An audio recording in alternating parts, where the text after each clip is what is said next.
¿Te has encontrado alguna vez explotando de enojo por algo que luego parecía insignificante? La Biblia nos advierte claramente sobre el poder destructivo de las emociones descontroladas. En Proverbios 29:11 leemos: el necio da rienda suelta a su ira, pero el sabio sabe dominarla. Este versículo no es solo una observación, es una advertencia. Cuando permites que la ira gobierne tus palabras y acciones, te estás alejando del carácter que Dios desea formar en ti. Hoy profundizaremos en cómo la palabra de Dios puede ayudarte a controlar tus emociones, a detener los insultos antes de que salgan de tu boca y a evitar que tus reacciones te rebajen al nivel que el enemigo quiere verte caer. Te mostraremos cómo cultivar dominio propio, cómo aplicar principios bíblicos ante el conflicto y cómo recuperar la paz interior que solo proviene de Dios. ¿Estás listo para entender lo que Dios tiene reservado para ti? Desde el principio de los tiempos, las emociones han sido parte fundamental de nuestra existencia. Dios nos creó con la capacidad de sentir, de experimentar alegría, tristeza, compasión, esperanza, pero también ira. Y aunque sentir enojo no es en sí mismo un pecado, permitir que esa emoción nos controle puede ser el inicio de una caída espiritual peligrosa. La Biblia no calla sobre esto. Nos alerta con claridad en Efesios 4:26 a 27. Si se enojan, no pequen. No dejen que el sol se ponga estando aún enojados, ni den lugar al diablo. Este versículo es una advertencia directa. El enojo mal gestionado abre puertas que no vemos, pero que el enemigo conoce bien y las aprovecha. Lo que comienza como una reacción emocional termina siendo una cadena invisible que aprisiona el corazón y lo aleja de Dios. El enojo, si no se domina, se convierte en una trampa disfrazada de justicia. Es esa voz interior que dice: tienes razón en estar molesto. Mientras siembra resentimiento, es ese impulso que arde por responder, por corregir, por hacer justicia, aunque esa justicia no sea la de Dios, sino una revancha emocional que busca castigo, no redención. Así actúa el enemigo. Convierte una emoción legítima en un instrumento de división. No en vano, Jesús mismo lo expresó con firmeza en Mateo 5:22. Pero yo les digo que cualquiera que se enoje contra su hermano será culpable de juicio. Cristo va más allá de la acción exterior. Él señala la raíz interna. Él sabe que el enojo que no se trata se pudre y se transforma en amargura. Y la amargura es un veneno espiritual que no solo intoxica el alma, sino que también rompe relaciones, destruye familias y endurece el corazón hasta hacerlo insensible a la voz del Espíritu Santo. Muchos creen que tienen el derecho de enojarse, y es cierto que incluso Dios expresa ira en las Escrituras. Pero hay una diferencia abismal entre la ira santa de Dios, que busca justicia y restauración, y la ira humana, que muchas veces brota del orgullo, la herida, el miedo o el deseo de control. Cuando Moisés golpeó la roca, en vez de hablarle como Dios le había ordenado, lo hizo llevado por su enojo. Su frustración lo llevó a desobedecer, y esa reacción tuvo un precio. No pudo entrar a la tierra prometida. El enojo puede hacernos perder promesas, oportunidades y llamados. Puede nublar la visión espiritual y hacernos actuar en la carne, justo cuando Dios nos está probando para elevarnos al siguiente nivel. Y es que la ira no siempre explota de forma evidente. A veces se acumula en silencio, se esconde tras sonrisas, pero sigue ardiendo por dentro. Son esos pensamientos que no se dicen en voz alta, pero que laten con fuerza. No merezco este trato. Esto no se puede quedar así. Algún día se van a arrepentir.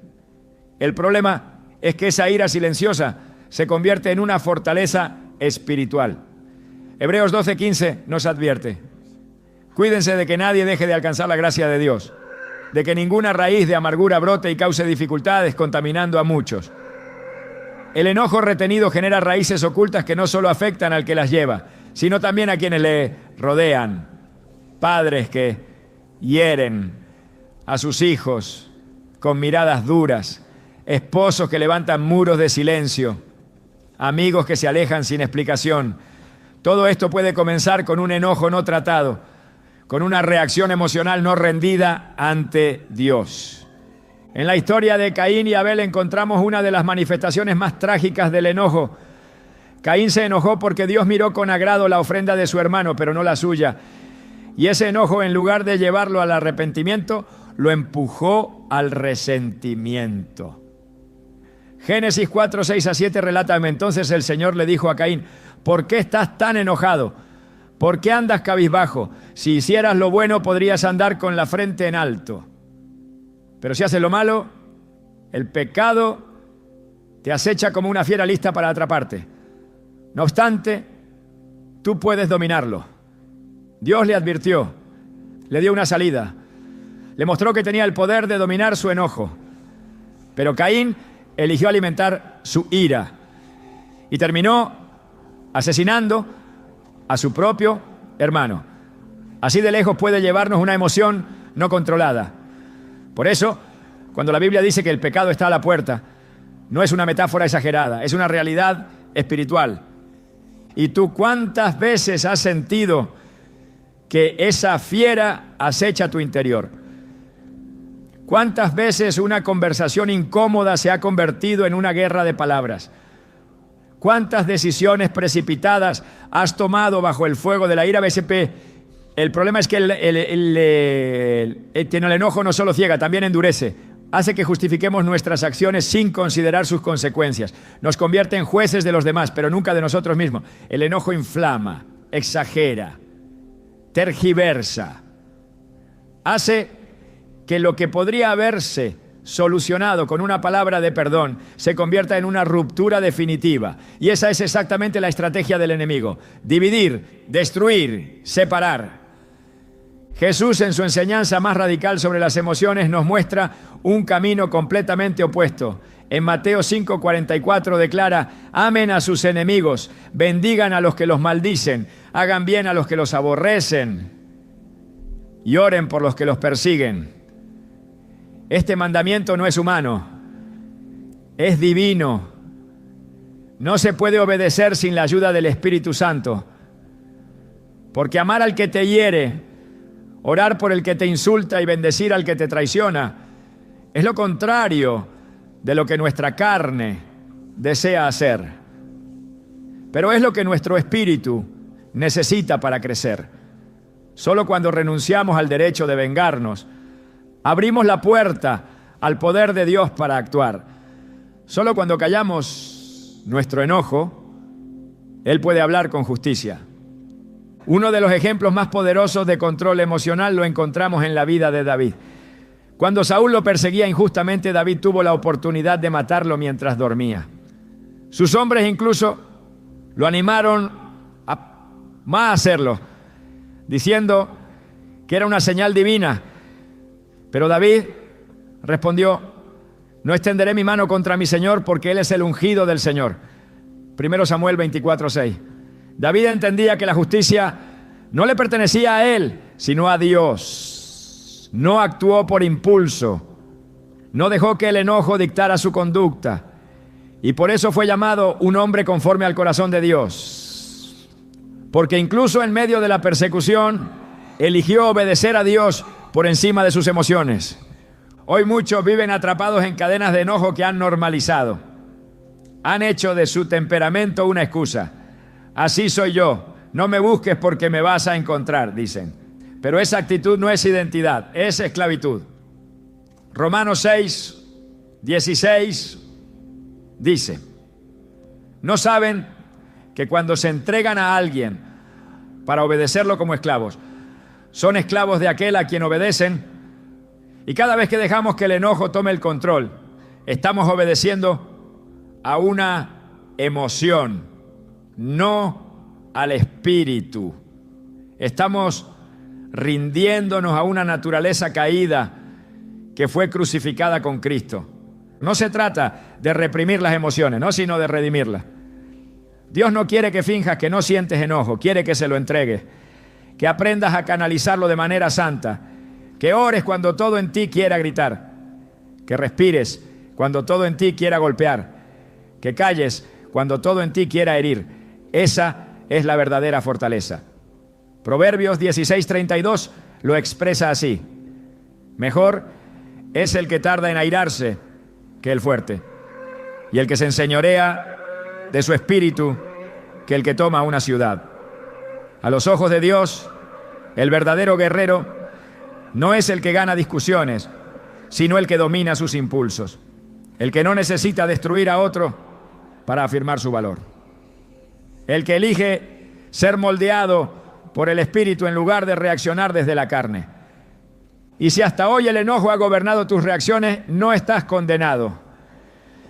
Dios te ofrece una salida. En su amor te llama a una vida diferente, una vida donde no necesitas demostrar tu fuerza con gritos, sino con silencio, donde tu victoria no será ganar peleas, sino conservar tu paz, donde tu testimonio hablará más fuerte que tus palabras, porque cuando controlas tu enojo, no solo evitas el pecado, también revelas al mundo que hay un Dios que transforma corazones, que toma lo que antes era impulsivo y lo convierte en sabio, que cambia la reacción por dirección, que reemplaza la ira con compasión. Hay un camino mejor y comienza cuando decides no justificar más tu enojo, sino rendirlo. Cuando entiendes que las emociones no te definen, pero sí pueden destruirte si no las pones bajo el gobierno de Dios. Porque no es suficiente con saber qué dice la Biblia. Es necesario obedecerla, incluso cuando nuestras emociones se rebelen. Santiago 1, 19-20 nos exhorta: todo hombre sea pronto para oír, tardo para hablar, tardo para airarse, porque la ira del hombre no obra la justicia de Dios. Esa palabra es clara. Nuestra ira nunca produce lo que Dios quiere. Por eso debemos renunciar a ella cada día, soltarla, entregarla y pedir al Espíritu Santo que tome el control. Cuando eliges el dominio sobre la reacción, el perdón, sobre el rencor, la calma, sobre el arrebato, estás permitiendo que el reino de Dios se manifieste en ti. Estás dando testimonio de un carácter diferente, de una vida gobernada, no por la carne, sino por el Espíritu. Y esa es la vida que Dios ha planeado para ti, una vida de paz, de sabiduría, de libertad. Porque cuando controlas tu enojo, eres verdaderamente libre. Cuando una palabra sale de la boca, ya no hay forma de que vuelva. Puede parecer simple, inofensiva, incluso merecida, pero una vez dicha, su eco permanece. En la Biblia las palabras no son elementos neutrales, son instrumentos de bendición o maldición, de edificación o destrucción. Jesús mismo fue tajante al declarar en Mateo 12:36: mas yo os digo que de toda palabra ociosa que hablen los hombres, de ella darán cuenta en el día del juicio. Esta advertencia no se refiere únicamente a mentiras o blasfemias, sino también a aquellas palabras lanzadas desde la ira, desde el orgullo o desde la falta de dominio. Entre ellas están los insultos. Esas expresiones que buscan herir, humillar, degradar al otro y elevar el ego del que las pronuncia. Lo que para muchos es una respuesta impulsiva, para Dios es un reflejo del estado del corazón. En Mateo 15, 18 a 19 Jesús explicó: pero lo que sale de la boca, del corazón sale, y esto contamina al hombre, porque del corazón salen los malos pensamientos, los homicidios, los adulterios, las fornicaciones, los hurtos, los falsos testimonios, las blasfemias. El insulto, por tanto, no es un accidente, es una manifestación verbal de un corazón contaminado por el pecado, por la herida no sanada, por la frustración no entregada a Dios.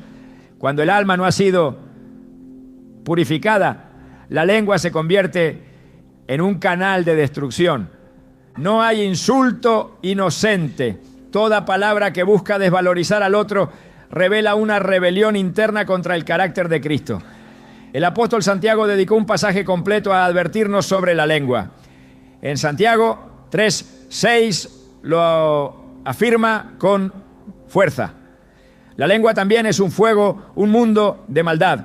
Siendo uno de nuestros órganos, contamina todo el cuerpo e inflama el curso de nuestra vida, siendo inflamada por el infierno mismo.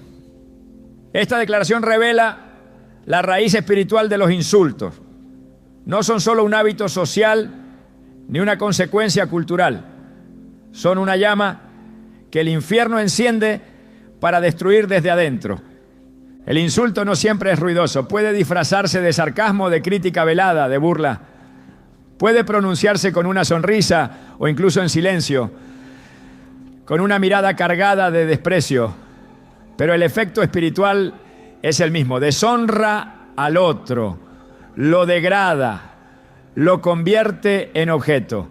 Y todo lo que degrada a una persona creada a imagen de Dios es pecado.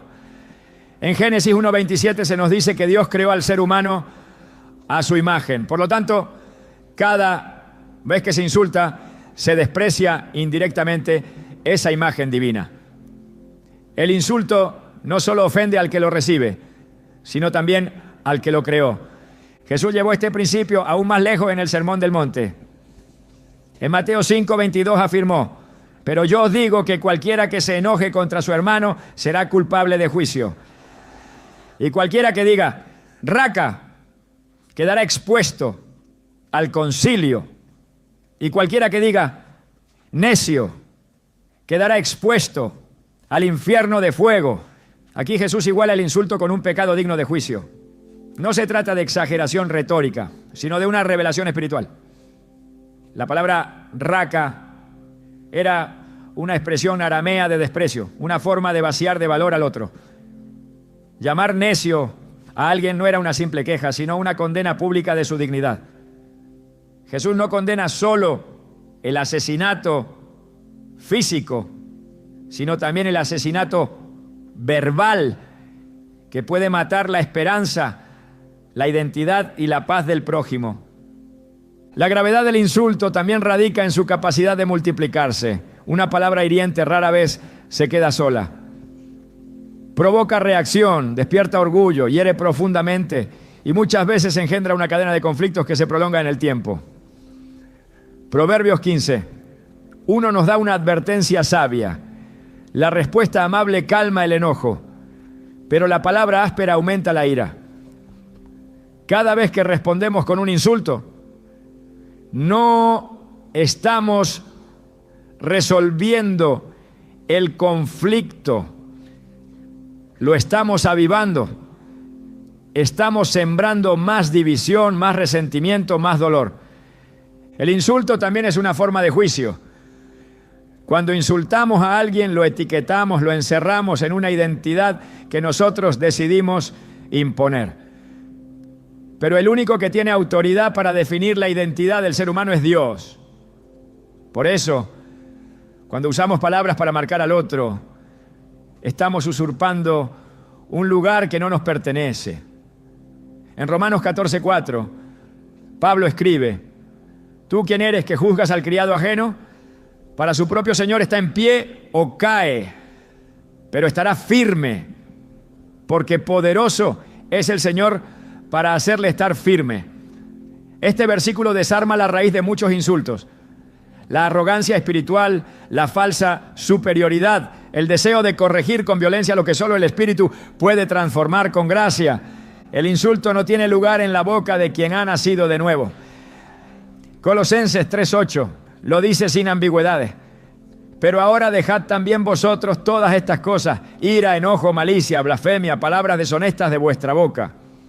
Aquí se nos ordena dejar atrás no solo las acciones externas, sino también los hábitos verbales que contradicen el carácter de Cristo. Es una renuncia activa, una decisión consciente de no permitir que la vieja naturaleza siga hablando a través de nuestros labios. Muchos buscan justificación para sus palabras duras. Dicen que era necesario, que el otro lo merecía, que no fue para tanto. Pero esas justificaciones no resisten ante la luz de la palabra. Efesios 4:29 nos exhorta: ninguna palabra corrompida salga de vuestra boca, sino la que sea buena para la necesaria edificación, a fin de dar gracia a los oyentes. La función de nuestra boca, según Dios, no es reflejar nuestras emociones, sino edificar a otros. Cuando lo entendemos, nos damos cuenta de que no tenemos el derecho de hablar como queremos, sino el deber de hablar como Dios manda. Cada palabra es semilla. El insulto siembra dolor, confusión, rechazo. La palabra guiada por el Espíritu siembra restauración, corrección con amor, verdad con gracia.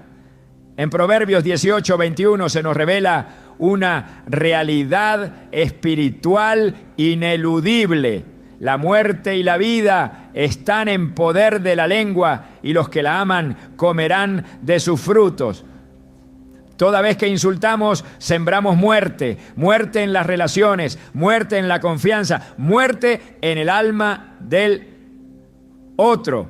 Pero también cosechamos muerte en nosotros mismos, porque nos alejamos de la luz y nos acercamos a las tinieblas con cada palabra injusta. La pureza del corazón se refleja en la pureza del lenguaje. Jesús dijo en Mateo 12:34, de la abundancia del corazón habla la boca. No hay manera de tener un corazón limpio si nuestra boca permanece contaminada. Y no hay manera de glorificar a Dios cuando nuestras palabras están llenas de juicio, burla, sarcasmo, desdén o desprecio. Por eso el proceso de santificación no puede ignorar lo que decimos. La lengua debe ser gobernada por el Espíritu, porque cuando Él controla nuestras palabras, también transforma nuestro carácter. Callar un insulto no es represión, es obediencia. Es tomar la cruz cada día y negar la carne. Es seguir a Cristo también con lo que decimos.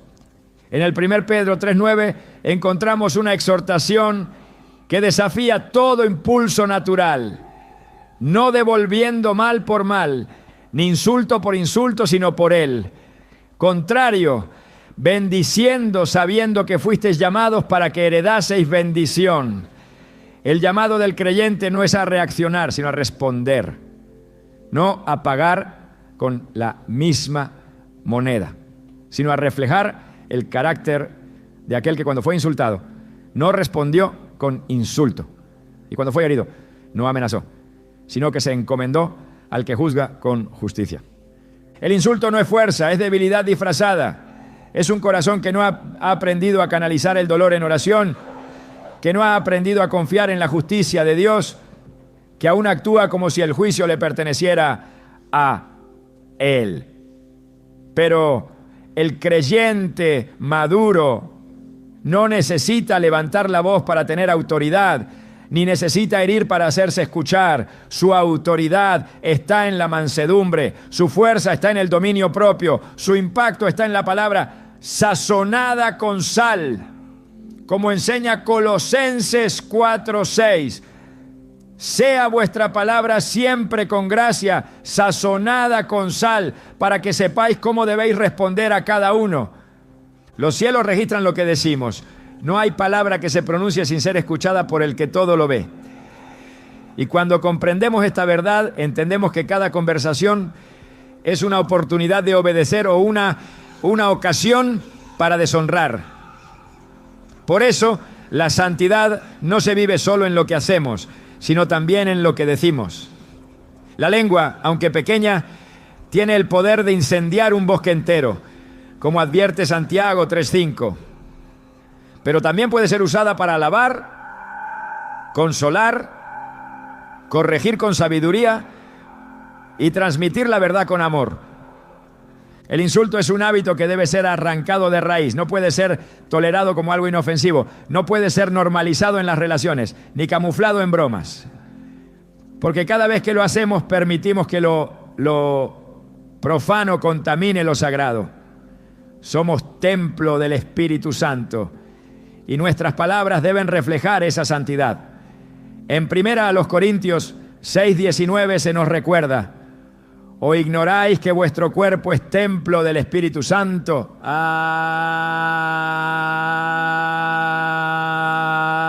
Si nuestros cuerpos son templo, nuestras bocas son altar. Y ningún altar debe ser profanado con lenguaje corrupto. Todo lo que se pronuncia nace primero en el pensamiento. Por eso, para vencer el hábito del insulto, no basta con callar. Hay que renovar la mente. Filipenses 4:8 nos exhorta: por lo demás, hermanos, todo lo que es verdadero, todo lo honesto, todo lo justo, en esto pensad. Cuando la mente está llena de lo que agrada a Dios, la boca no tendrá espacio para lo que le ofende. Así se transforma la lengua. Cuando el corazón y la mente son primero gobernados por su palabra. La vida cristiana no se trata solo de evitar pecar, sino de ser transformados a la imagen de Cristo. Y parte esencial de esa imagen es la pureza del habla. Como discípulos estamos llamados a reflejar a nuestro Maestro. Y Él, en toda su vida terrenal, jamás insultó. No hay ni una sola palabra ofensiva en sus labios, ni una frase hiriente que haya salido de su boca. Aun cuando reprendía, lo hacía con verdad, pero sin odio, con firmeza, pero sin omisión, sin humillación, con justicia, pero sin venganza. Esa es la meta: hablar como Él, pensar como Él, vivir como Él. La dignidad del creyente no se mide por el orgullo, sino por la identidad. Y cuando esa identidad es desconocida o ignorada, se abren puertas a reacciones que no se alinean con el propósito divino. El corazón que no ha sido afirmado por Dios se defiende con violencia, responde con desprecio y actúa con impulsividad.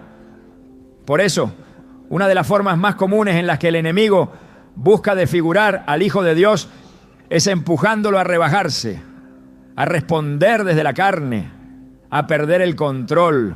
La rebeldía emocional no siempre comienza con un pecado evidente, pero siempre termina alejando al creyente de la estatura espiritual que está llamado a alcanzar.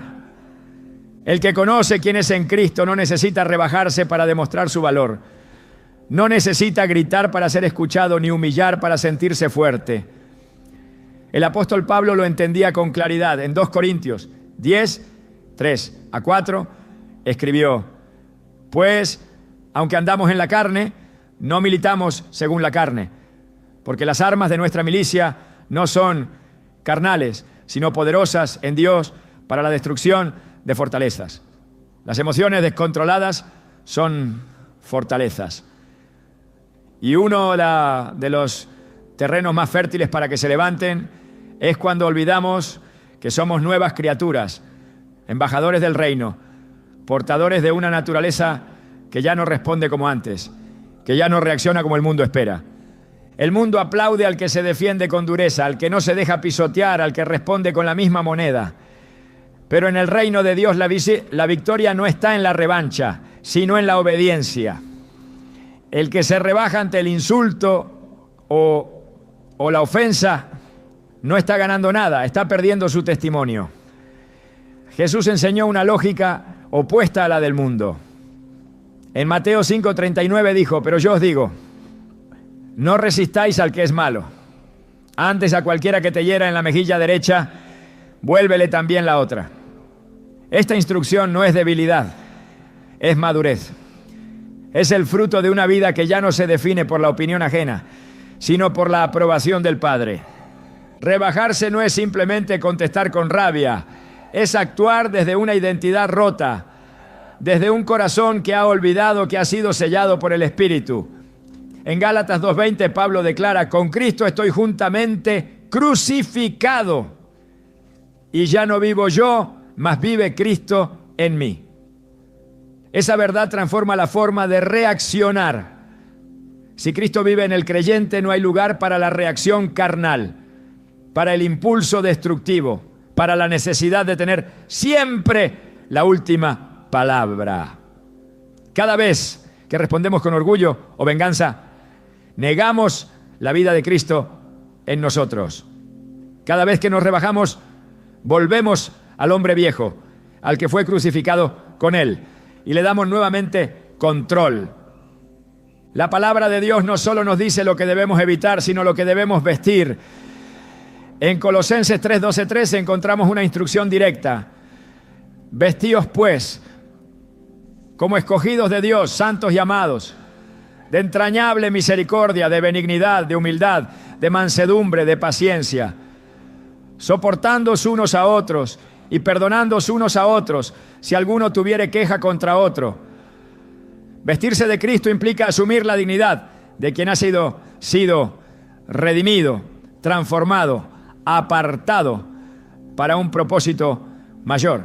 Rebajarse no solo es una pérdida de carácter, es una pérdida de dirección, es retroceder en el proceso de madurez que el Espíritu está formando en nosotros. David pudo haberse rebajado muchas veces, pero no lo hizo. Cuando era perseguido injustamente por Saúl, cuando fue maldecido por Simei, cuando fue traicionado por su propio hijo, él eligió guardar su dignidad. No porque fuera débil, sino porque sabía que su trono no venía de hombres, sino de Dios. En 2 Samuel 16:10 respondió: dejen lo que maldiga, pues el Señor se lo ha ordenado. Esa conciencia de que todo lo que sucede pasa por la soberanía divina lo mantuvo firme. La verdadera fuerza no se muestra en el momento de la venganza, sino en la decisión de no tomarla cuando está al alcance. El que se rebaja pierde el trono del dominio propio y se convierte en esclavo de su ego y su ego herido. La dignidad no está en la reacción, sino en la obediencia. En Romanos 12:17-21, el apóstol Pablo lo expresa con contundencia: no paguéis a nadie mal por mal, no os venguéis vosotros mismos. Si tu enemigo tuviere hambre, dale de comer. No seas vencido de lo malo, sino vence con el bien el mal. Esta es la ética del reino. Este es el carácter de los que han sido redimidos. No se trata de pasividad, sino de resistencia espiritual. No se trata de dejarse pisotear, sino de mantener el corazón limpio cuando el mundo exige que lo llenes de veneno. Jesús no se rebajó cuando fue golpeado, escupido y burlado. En Isaías 53:7 se profetiza de él: angustiado él y afligido no abrió su boca, como cordero fue llevado al matadero, y como oveja delante de sus trasquiladores enmudeció y no abrió su boca. Él tenía autoridad para responder, tenía poder para destruir, tenía verdad para humillar, pero eligió callar.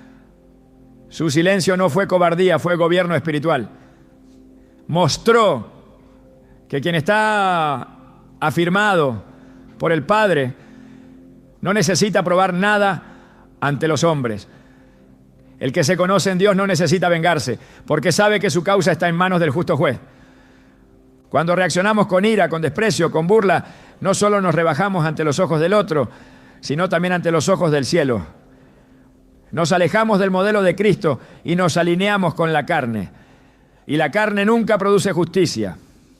En Romanos 8:8 se nos recuerda: y los que viven según la carne no pueden agradar a Dios.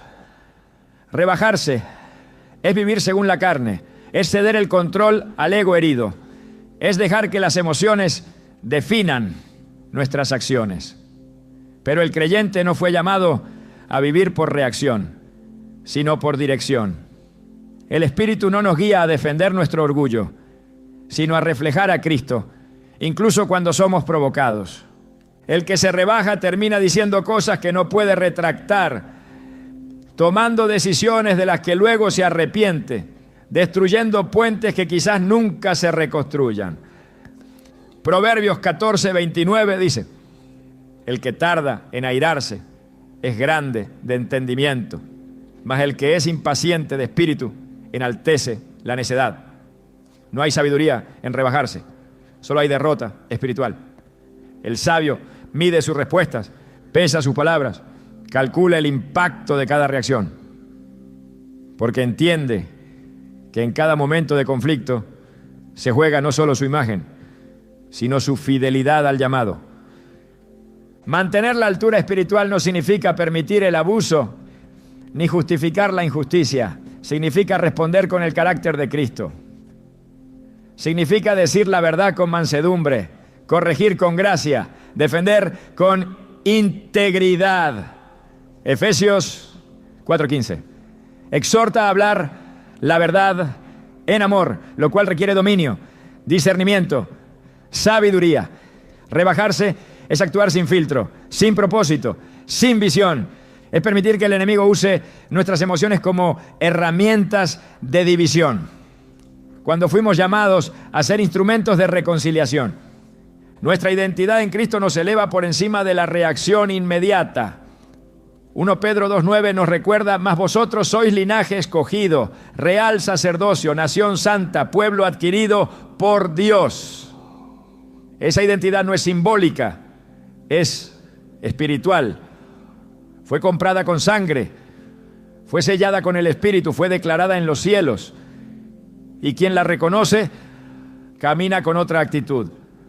No se deja arrastrar por provocaciones, no necesita rebajarse, porque sabe que representa un reino que no responde como este mundo. Cada vez que respondemos con altivez o desprecio, actuamos como si fuésemos huérfanos, como si no tuviésemos un Padre que defiende nuestras causas y vindica nuestras heridas. El que honra su llamado cuida su comportamiento, incluso en los momentos de mayor tensión.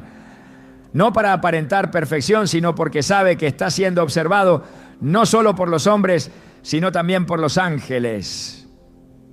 Hebreos 12. Uno nos recuerda que estamos rodeados por una gran nube de testigos, y eso implica responsabilidad. El mundo no necesita más reacciones impulsivas, necesita ver hijos de Dios que se mantengan firmes, íntegros, que no bajen al terreno del conflicto, sino que eleven el nivel con su conducta. Jesús lo dijo claramente en Mateo 5:16: así alumbre vuestra luz delante de los hombres, para que vean vuestras buenas obras y glorifiquen a vuestro Padre que está en los cielos. Cuando eliges no rebajarte, no solo estás evitando un pecado, estás afirmando tu identidad, estás honrando la cruz, estás mostrando al mundo que hay una forma distinta de responder, una forma que refleja gracia, firmeza y verdad. No es debilidad, es autoridad, no es represión, es madurez, no es pasividad, es gobierno espiritual. Y ese gobierno no se impone por la fuerza, se manifiesta en el dominio propio. El camino de la obediencia exige renuncia. A veces hay que renunciar a tener la razón, a que se nos pida perdón, a la satisfacción de haber dicho la última palabra. Pero cada una de esas renuncias es una afirmación de que Cristo vive en nosotros. Y cuando Él gobierna, la carne no tiene voz, el orgullo no tiene espacio y el ego no tiene trono. El mayor error que muchos cometen al intentar controlar sus emociones es creer que pueden hacerlo solos. Creen que es cuestión de carácter, de madurez natural, de personalidad o incluso de experiencia. Pero lo que la Biblia enseña es otra cosa. No se trata de fuerza interior, ni de una disciplina aprendida por repetición. El verdadero dominio propio es sobrenatural. No nace del esfuerzo humano, nace del Espíritu. Es fruto, no logro. Es evidencia de vida espiritual. no resultado de métodos o estrategias. En Gálatas 5, 22, 23 se nos presenta con claridad la lista de los frutos del Espíritu. Y el último de ellos, con la misma importancia que los anteriores, es el dominio propio. Allí dice: mas el fruto del Espíritu es amor, gozo, paz, paciencia, benignidad, bondad, fe, mansedumbre, dominio propio. Y lo que viene después cierra toda posibilidad de justificación. Contra tales cosas no hay ley. La ausencia de dominio propio no es solo debilidad emocional, es inmadurez espiritual. Es señal de que el Espíritu Santo aún no ha sido entronado plenamente en ciertas áreas del alma. Y es ahí donde muchos fallan. Se esfuerzan por controlar su carácter, su enojo, sus impulsos, pero lo hacen sin rendirse primero al Espíritu. Luchan en sus propias fuerzas, intentando dominar algo que solo puede ser gobernado por aquel que habita dentro. No es represión, no es negación de la emoción, es sujeción, es rendición, es vivir bajo gobierno. En Romanos 8:13 se nos da una verdad contundente: porque si vivís conforme a la carne, moriréis. Mas si por el Espíritu hacéis morir las obras de la carne, viviréis. Solo por el Espíritu se puede morir a la carne. Y el enojo, la ira, el impulso por insultar, por rebajarse, son expresiones de la carne no crucificada. Son reacciones que surgen cuando el trono del corazón aún no ha sido entregado por completo al Espíritu de Dios. Por eso, el dominio propio no es resultado de una personalidad tranquila o de un temperamento pacífico. Es fruto de una vida crucificada, de una vida gobernada desde adentro por el Espíritu Santo. No basta con querer mejorar, no basta con desear cambiar. El alma no se transforma por deseo, se transforma por rendición. Muchos quieren ser pacientes pero no oran, quieren ser mansos pero no ayunan, quieren tener dominio pero no se rinden. Y ahí está la clave. El fruto no crece en el esfuerzo, crece en la conexión. El que está unido a la vid da fruto, no porque lo intente, sino porque permanece. Juan 15, 4-5 lo dice así: permaneced en mí y yo en vosotros. Como el pámpano no puede llevar fruto por sí mismo si no permanece en la vid, así tampoco vosotros, si no permanecéis en mí, porque separados de mí nada podéis hacer. El dominio propio no es una máscara, no es aparentar calma cuando todo arde por dentro. Es transformación real, es cambio profundo, es la capacidad de sentir, pero no ser arrastrado por lo que se siente. Es poder tener motivos para estallar y aún así guardar silencio. Es mirar una provocación, una injusticia, una ofensa y elegir responder desde el Espíritu, no desde la carne. Es victoria espiritual, no autocontrol psicológico. Y cuando ese fruto crece, se nota. Porque hay una diferencia radical entre el que se esfuerza por no reaccionar y el que vive gobernado por el Espíritu. Uno reprime, el otro vence. El creyente no fue llamado a comportarse mejor, fue llamado a vivir en el Espíritu. Gálatas 5:16 lo expresa así: digo pues, andad en el Espíritu y no satisfagáis los deseos de la carne. Caminar en el Espíritu implica una vida constante de dependencia, de escucha, de obediencia. Y eso no es pasivo. Es una disciplina espiritual activa.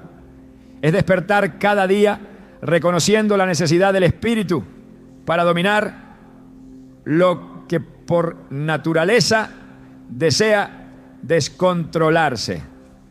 Es pedir que Él controle la lengua, los pensamientos y las emociones. Es reconocer que sin Él cada palabra puede herir, cada decisión puede ser precipitada, cada reacción puede destruir. La falta de dominio propio no es una falla superficial, es una señal de que algo más profundo está desequilibrado. Es una alarma del alma que indica que el trono está siendo ocupado por emociones y no por el espíritu. Por eso, no se trata de aprender a callar. Se trata de aprender a ceder, de entregar, de rendir. La victoria no está en contener, está en ceder el control a aquel que no falla. Y cuando el Espíritu Santo gobierna, el alma se sujeta, la lengua se doma, el corazón se limpia y el carácter es transformado. Proverbios 25-28 presenta una imagen clara. Como ciudad derribada y sin muro, es el hombre cuyo espíritu no tiene rienda. El que no tiene dominio propio está expuesto, es vulnerable, está abierto al ataque. Es una ciudad sin protección. Las emociones se vuelven armas en manos del enemigo. Lo que debía estar bajo control se convierte en canal de destrucción. Pero cuando hay dominio, cuando el espíritu pone límites, la ciudad se fortalece. Hay muros de sabiduría, de discernimiento, de gracia. El alma no queda a merced del enojo, ni de la venganza, ni de la provocación. No se trata de fingir calma, se trata de cultivar fruto. El fruto no aparece de inmediato, no se manifiesta por obligación. Es el resultado de una vida enraizada, alimentada, podada. Y en ese proceso Dios trabaja en lo oculto. Forma el carácter en el secreto. Prueba en el silencio. Enseña en la espera. Y en medio de esas circunstancias que antes hacían perder el control, ahora se revela un carácter distinto, uno que no se deja arrastrar, uno que no reacciona igual, uno que demuestra que hay algo más fuerte que la emoción, la presencia del Espíritu gobernando desde dentro. Tito 2:11-12 nos ofrece una enseñanza poderosa. Porque la gracia de Dios se ha manifestado para salvación a todos los hombres, enseñándonos que, renunciando a la impiedad y a los deseos mundanos, vivamos en este siglo sobria, justa y piadosamente. La gracia no solo salva, también enseña. Y una de las lecciones que más profundamente enseña es el dominio propio. Vivir sobriamente es vivir con las emociones bajo el gobierno de la gracia. No por obligación, sino por transformación. No por miedo, sino por amor. El amor a Dios genera dominio, porque cuando el amor es verdadero, controla lo que antes desbordaba. El dominio propio se manifiesta en lo secreto, en lo que nadie ve, en las reacciones que nunca se publican, en los momentos en los que el alma está tentada a responder con violencia, pero el corazón elige paz. En las conversaciones donde hay provocación pero no hay venganza, en los pensamientos que podrían destruir pero son detenidos por la palabra, allí se revela el fruto, no en lo visible sino en lo que nace del Espíritu. El verdadero dominio no es callar por temor sino hablar con gracia, no es evitar el conflicto por cobardía sino enfrentarlo con sabiduría, no es reprimir por conveniencia sino actuar con mansedumbre, porque el Espíritu ha formado carácter. Por eso, cuando se habla de dominio propio, no se habla de perfección, se habla de transformación, de una vida que aunque aún siente, ya no se deja dominar por lo que siente, de una mente que aunque aún piensa con rapidez, ya ha aprendido a filtrar esos pensamientos por la verdad de la palabra. De un corazón que, aunque puede ser herido, ya no hiere de vuelta. La vida cristiana no se trata de impresionar, se trata de reflejar a Cristo, y Cristo es el modelo perfecto de dominio. Nunca reaccionó por impulso, nunca actuó desde la ira carnal, nunca levantó su voz sin causa. En todo momento, sus palabras fueron medidas, sus silencios fueron estratégicos y sus reacciones guiadas por el Espíritu. En Lucas 4, cuando fue tentado en el desierto, no respondió desde el hambre ni desde la debilidad. Respondió desde la palabra, porque El dominio también se fortalece con la Escritura. La mente renovada por la palabra es una mente protegida, es una mente que no cae fácilmente en la provocación. Y cuando la mente está firme, el corazón también lo estará. No hay dominio sin rendición, no hay fruto sin raíz, no hay transformación sin permanencia. Por eso el creyente que quiere controlar sus emociones no debe comenzar por el esfuerzo, sino por la comunión. No debe centrarse en sus debilidades, sino en su dependencia. Porque en la dependencia del Espíritu hay fortaleza y en la comunión diaria con Dios se forma el carácter que vence. No hay atajo, no hay técnica humana, solo hay una forma: andar en el Espíritu. ¿Y quién anda en el Espíritu? Inevitablemente dará fruto. No porque lo busque desesperadamente, sino porque es imposible estar conectado a la vid y no producir lo que la vid es. El dominio propio no es una opción, es una evidencia. Y si no está, hay que revisar las raíces. No para condenarse, sino para volver al lugar correcto, a los pies del Señor.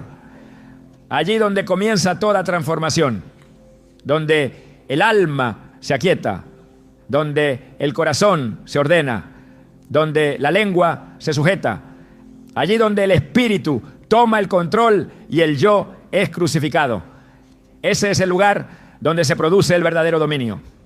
Hay momentos en los que guardar silencio no es callar por miedo, sino reinar sobre uno mismo. La cultura actual ha exaltado la necesidad de hablar, de responder, de tener siempre algo que decir. Pero la palabra de Dios nos muestra otra realidad. Nos enseña que el verdadero poder muchas veces se manifiesta en el control, no en el ruido. Que en el reino de Dios el silencio puede ser más fuerte que el grito, más sabio que el argumento, más eficaz que la réplica.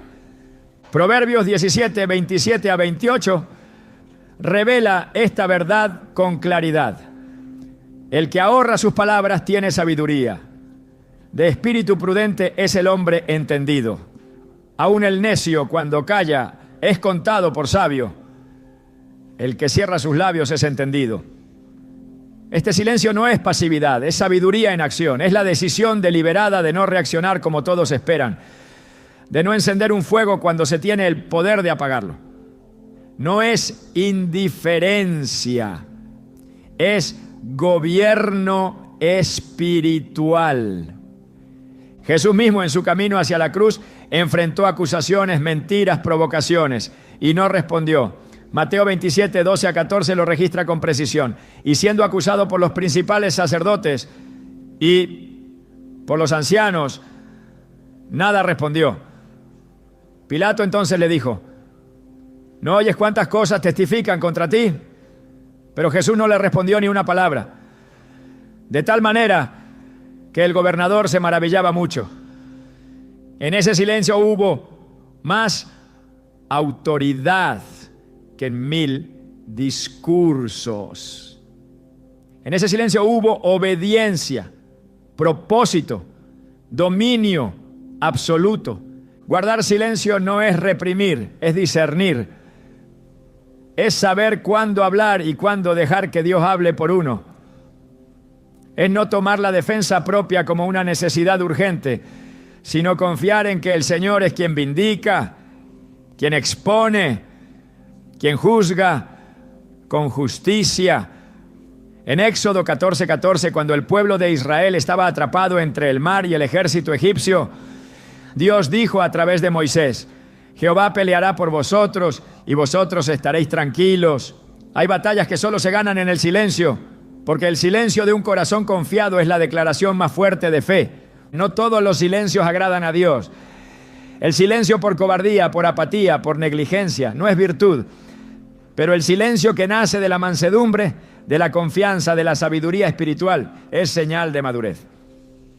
Santiago 1:19 nos exhorta diciendo: por esto, mis amados hermanos, todo hombre sea pronto para oír, tardo para hablar, tardo para airarse. Es en esa lentitud para hablar donde se esconde la grandeza del dominio. Porque cuando la lengua se sujeta, el alma también se disciplina. Y en ese estado de obediencia, el espíritu puede obrar con libertad. Hablar sin pensar es abrir puertas al error. Responder desde la emoción es dar lugar al enemigo. Pero callar con propósito es tomar el control del ambiente, es enfriar el conflicto, es permitir que el tiempo y la gracia de Dios trabajen lo que la palabra impulsiva solo destruiría. Proverbios 10:19 dice: en las muchas palabras no falta pecado, mas el que refrena sus labios es prudente. Cada palabra es una semilla y el silencio es el terreno donde Dios puede sembrar sin interferencias humanas. Hay quienes creen que el silencio es señal de derrota, pero el cielo lo ve como señal de obediencia. Hay quienes piensan que callar es ceder el terreno, pero la verdad es que a veces es la única forma de conservarlo. Cuando alguien te hiere, cuando alguien te provoca, cuando alguien te desafía a bajar a su nivel, el silencio es la afirmación más firme de que no has sido movido de tu posición espiritual.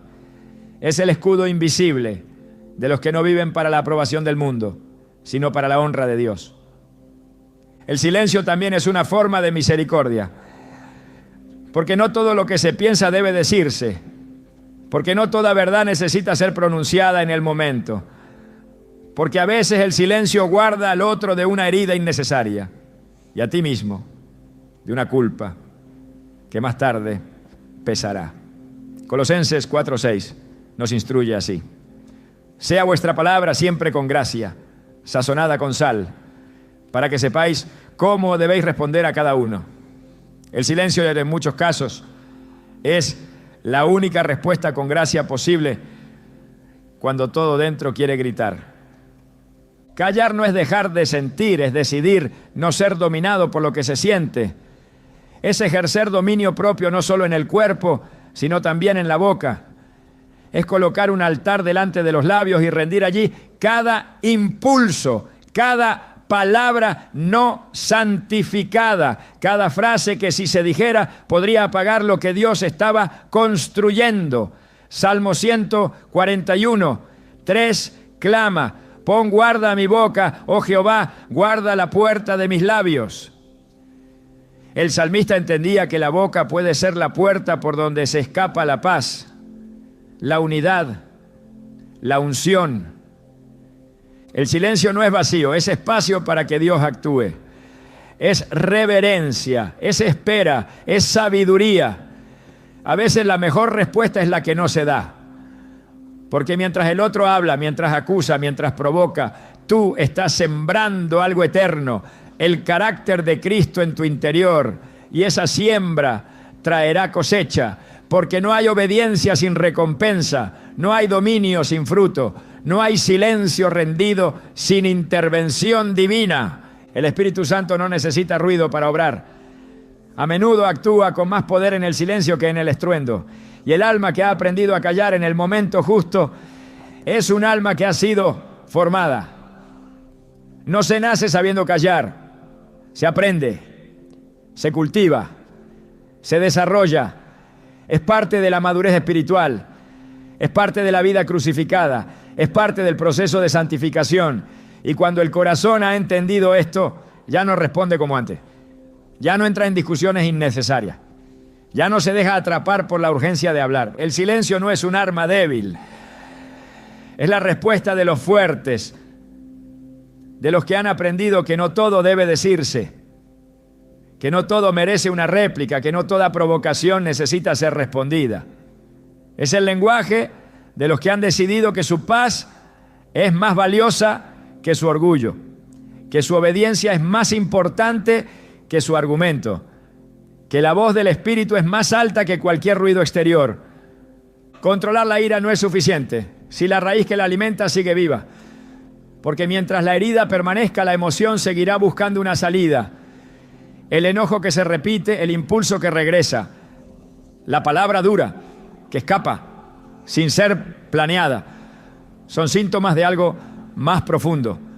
Un corazón herido, una historia sin sanar, una ofensa que aún arde por dentro. Por eso Dios no solo quiere que te contenga, Él quiere sanarte. No busca conductas forzadas, sino corazones restaurados.